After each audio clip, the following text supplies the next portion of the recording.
If you won the lottery, what's the second thing you would do?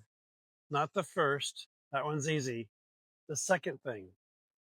Now stay with me. You're going to get a kick out of this video and you're going to have some fun with it. Now, as you thought about that question, what happened? Did your eyes look up? Did you look down? Or did you quietly repeat the question to yourself?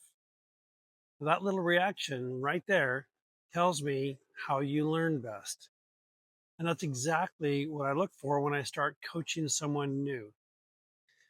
And when a player books a lesson with me, I don't start by watching their swing. For the first 30 minutes or so, I'm just testing. I run a full physical screen to see what their body can and can't do. I check their equipment to make sure their tools match their body. Then I look at their key impact controls that shape their ball flight. But before I ever give a single swing cue, I do one more test. I find their learning style because every golfer has a dominant one and normally a secondary: visual, auditory, or kinesthetic. Now, visual learners see pictures, they mirror and they compare. These are the golfers that often respond to seeing a video of their golf swing or being compared to a golf pro. Now, auditory learners hear. They sit in the front row of the classroom. Words have meaning. They often respond to rhythm and tone, and often they actually play musical instruments. And the kinesthetic learner feels positions, balance, and motion. They often respond to drills or when I physically move them into a new position. Now, once you know someone's learning style, there's dozens of applications. But I'll just give you one example. Let's say my student looks up and left when I ask the lottery question. That means they're a visual learner and they were looking into the past for the answer because they looked to the left. So I'll say, tell me about the best round you've ever played. And instantly they light up with a hole by hole story of how it all happened. And that would be an example of how I would confirm that they're a visual learner. In this case, we now have an emotional anchor and a direction. Now, if you don't know your learning style, I've linked a quick free test in this description. It only takes a couple of minutes and it can be eye-opening. And that's why I test first and teach last.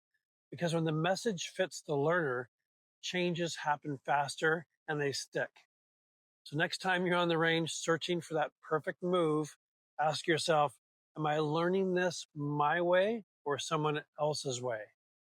Because understanding how you learn, that's the foundation of every real breakthrough in golf or anything else you set out to do. Now, go have some fun. Ask someone close to you the lottery question.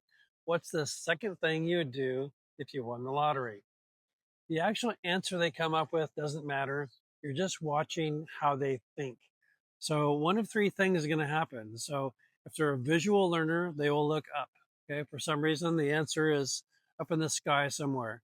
On the left side over here, that means they're visualizing the past, and over here in the future on the right side. Now, if they're a kinesthetic learner, then they're going to look down. So they'll look down at the ground. Apparently, the answer is down there somewhere.